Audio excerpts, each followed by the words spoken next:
Inside the bathroom, Edgar frantically tries to revive his wife, Malin. Panic turns to horror as he realizes she's dead, and he collapses in grief. Suddenly, he's behind the wheel of a moving car. Beside him is her wife, very much alive. Shaken, he pulls over and steps out to breathe. He spots a nearby tree that feels strangely familiar, as if he's seen it before, but the memory won't come. When Malin asked him if something's wrong, Edgar mutters that it was just a bad dream. She offers to drive, but he refuses, reminding her she's had a few drinks, and instead asks about her talk with his boss. Their conversation is cut short by a sudden call from their son's school. Tension rises on the drive home. Malin defends their son's violent hockey stick incident as an accident, but Edgar insists the boy needs harsh discipline. The moment they arrive, Malin rushes inside to find their son, Gauguin, only to realize he's missing. While she panics over his disappearance, Edgar is already focused on one thing: how he plans to punish him. Later that night, Edgar picks at his dinner while his wife can barely focus, her mind stuck on the fact that their son still hasn't come home. He gently tries to calm her, when suddenly, his brother Lance suddenly shows up. Outside, the brothers busy themselves with Edgar's broken lawnmower. Edgar confides that Malin is naturally warm and friendly. So friendly that other men might misread her kindness, and he worries Lance could be one of them trying to ruin their marriage. Lance shrugs it off, annoyed by the accusation. Suddenly, Edgar's stomach twists in pain, and he rushes back inside. He pushes open his bedroom door, and freezes. Instead of his room, a long, unfamiliar hallway stretches before him. Panic surges. He spins around, calling for Malin, but the door behind him is locked tight. When he looks down, strange markings have appeared on his arm, symbols he's certain weren't there before. Desperate, Edgar rattles every door he can find. All locked, all silent. Then one door finally gives. He steps into a stark room filled with solemn-faced strangers staring ahead. A woman inside the television, known as the facilitator, tells him to sit down. Confused and full of questions, Edgar obeys and looks for a chair. He reaches for an occupied seat where a woman named Doris has her feet casually propped up, but she snaps at him to back off. With nowhere else to go, he sits on the floor. As the meeting continues, Edgar leans toward the young man seated behind him and asks about the markings on his arm. William lifts his arm and turns it so Edgar can read the word etched there. Uxer. Before Edgar can process what it means, the facilitator calls William to the center of the room. To his surprise, Doris hands Edgar her spare chair before returning to her own seat. Moments later, William begins telling his story. He calmly admits that he murdered his parents, instantly grabbing Edgar's attention. William explains how a heated argument with his father spiraled out of control, ending with him stabbing the man. When his mother witnessed it, he chased her down and smashed a jar over her head, killing her too. Then the facilitator calls Edgar to introduce himself. Shaken, he does, confessing that he has no idea how he ended up there. He demands answers, but the facilitator coldly instructs him to proceed to door 7734. Edgar refuses, insisting he won't go without an explanation. A man named Julian rises and warns him to obey, or face the consequences. Terrified, Edgar approaches his assigned door. It opens into a dark room where another television flickers to life, revealing someone called the counselor. Desperate, Edgar presses for answers about the strange markings on his arm. The counselor explains that the marks represent the crime he committed, his wife's murder. Edgar goes rigid, denying it outright. But the counselor calmly tells him the memories will return soon, including how he killed her and died that very same day. The revelation leaves Edgar stunned. He storms out, only to find himself back in the same room. Every other door he tries leads him right back.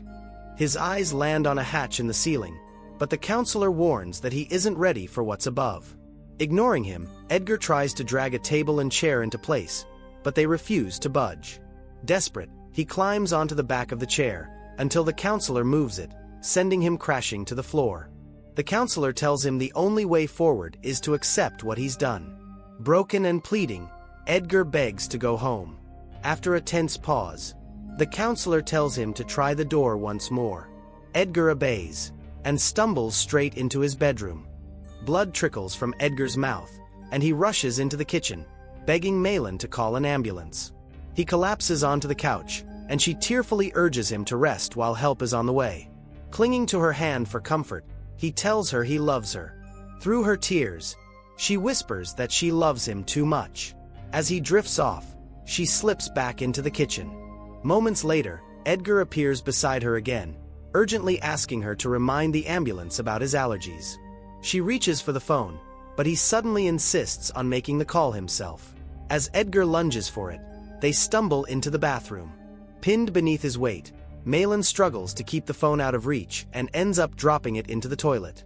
In the chaos, Edgar realizes too late that he's been choking her. Horror washes over him as he cradles her lifeless body, then he suddenly collapses. He jolts awake in his car. This time, the memory is clear. Determined to escape what he knows is coming, Edgar bolts into the woods and stumbles upon the same familiar tree. When he confronts Malin about the phone, she looks confused. None of it has happened yet from her perspective. Just then, the school calls Edgar again. They arrive back home only to find Gauguin isn't there and head inside.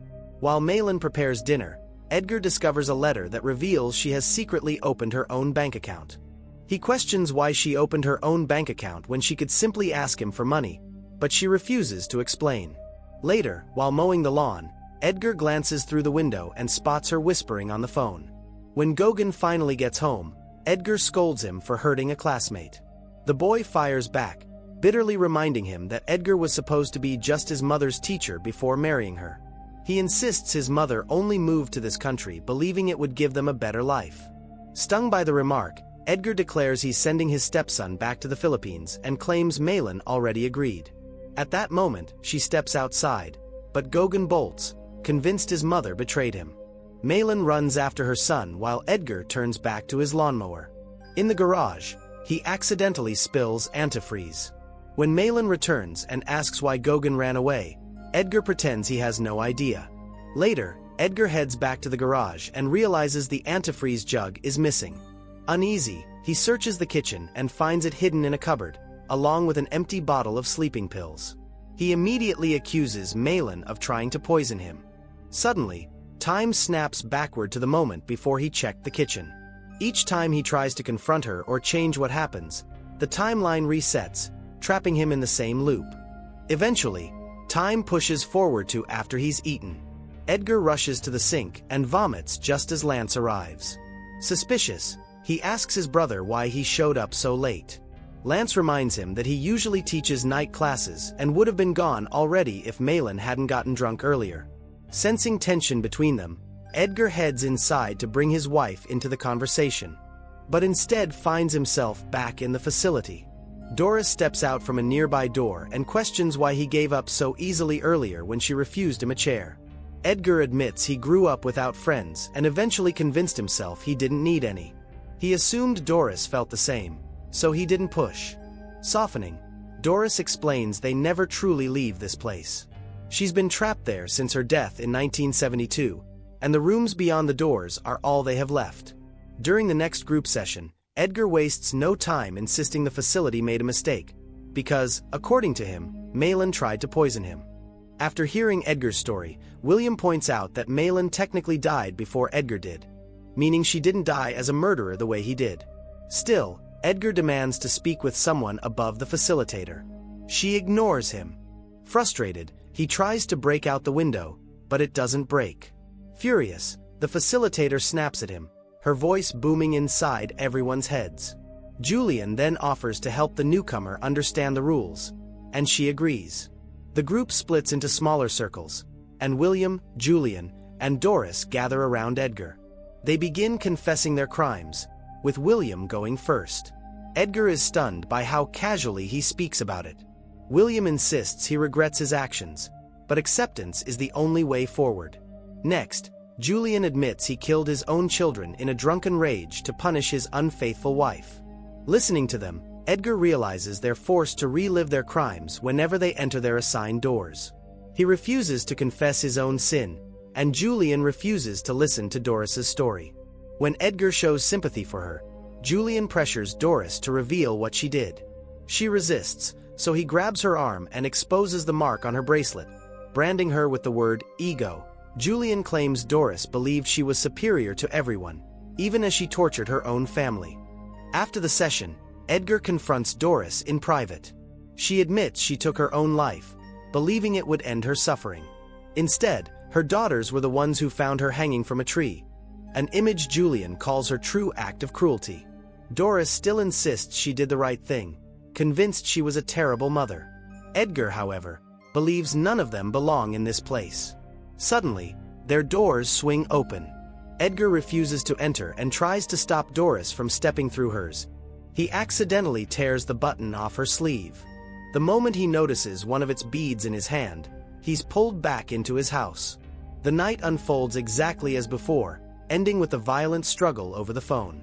As Malin lies dead beneath him, Edgar breaks down, demanding to know why it had to happen. Elsewhere, William mourns his parents. Julian collapses after drowning his children, and Doris weeps as her daughters discover her body. Trapped in despair, Edgar relives the same day over and over until he finds himself back at the facility. This time, instead of joining the group session, he confronts the counselor. He demands to know why Malin is forced to relive her death repeatedly even though her memory resets each time. When the counselor refuses to answer, Edgar blurts out that his wife's death wasn't an accident. The counselor dismisses it as a lie and orders him to return to the session. With no other option, Edgar complies. But as he sits down, he quietly tells his friends he may have discovered a way out and urges them to trust him. Doris and William disagree with his plan. When the facilitator asks for a volunteer to speak, Doris suddenly steps forward. Instead of sharing, Doris suddenly pushes the facilitator's television, knocking it down in a burst of sparks and static and giving Edgar and Julian a chance to run out of the room. They sprint to the counselor's room and destroy that television too. Edgar points to a hatch in the ceiling and urges Julian to lift him. As he pries it open, a rush of fresh air hits his face, along with the distant sound of children laughing. But before he can pull himself through, Julian drops him. The counselor, the facilitator, and the others have arrived. Refusing to give up, Edgar scrambles onto the counselor's table and launches himself upward. He kicks the hatch open and bursts through, landing in the middle of a playground. As he stumbles forward, he realizes something is wrong. He's inside his stepson's body. Two teenagers approach, recognizing him as Gauguin. They demand his bike in revenge for something he supposedly did. When Edgar doesn't understand, they start taunting him and insulting Malin, suggesting cruel rumors about her and Edgar. Rage takes over, and Edgar swings a hockey stick, striking one of them. In an instant, he's pulled into another body, Lance. A ringing phone vibrates in his hand. On the other end, Malin is sobbing. She says Edgar made her son run away and confesses she no longer recognizes the man she married.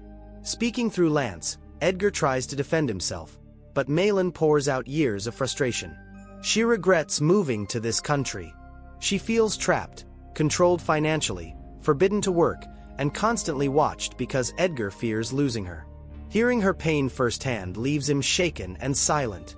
The world shifts again, and Edgar finds himself inside Malin. She hears Gauguin's voice outside and runs after him. Gauguin climbs over the fence. She calls out and tells him to go back home, but he refuses. The boy accuses Edgar of hating him and trying to keep Malin all to himself. When Gauguin claims she agreed to send him back to the Philippines, Malin is stunned. She never consented to that. Realizing what her husband is planning, she returns home in turmoil and asks Edgar what he said to her stepson. Edgar tells her nothing and claims Gauguin just ran away. Knowing he's lying, she goes into the backyard and sees antifreeze. In a moment of desperate resolve, she brings it into the kitchen. Edgar snaps back to the facility and collapses under the weight of the truth.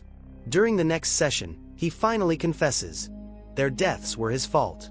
Satisfied, the facilitator tells him to sit just as Doris returns, eyes red from crying.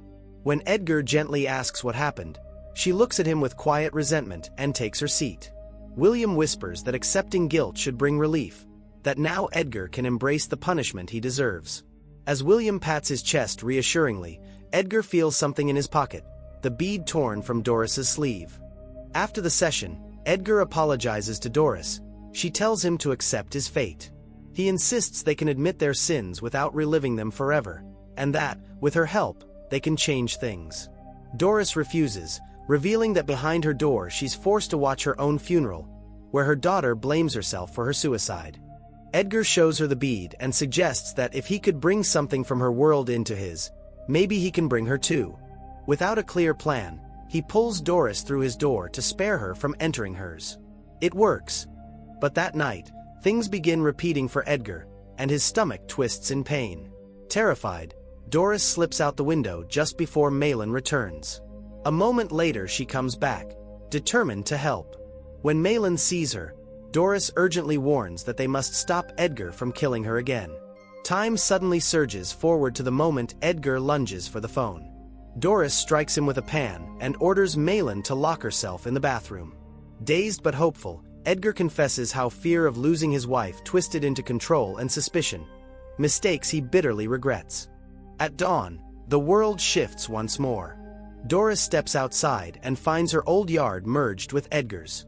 While she walks toward the tree where she once died, Edgar stays behind to write a letter to Malin, but hearing her cry in the bathroom and realizes she wants to end her life. He panics, knowing she'll suffer the same torment he endured if she does.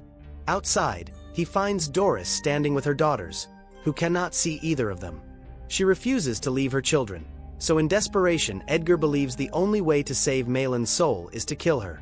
But before he acts, he sees another version of Doris preparing to hang herself from the same tree.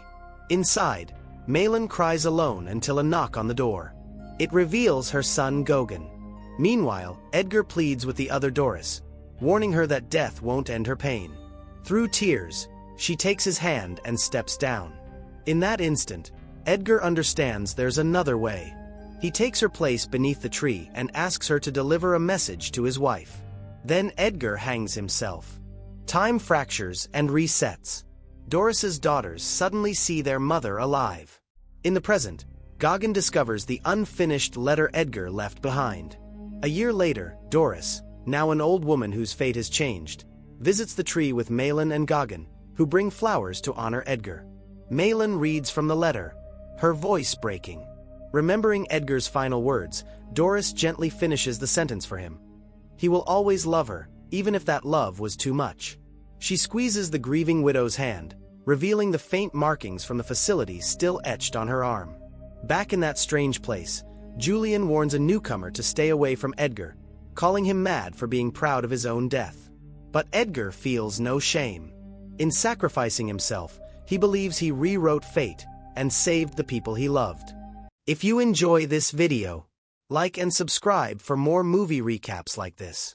Thank you for watching.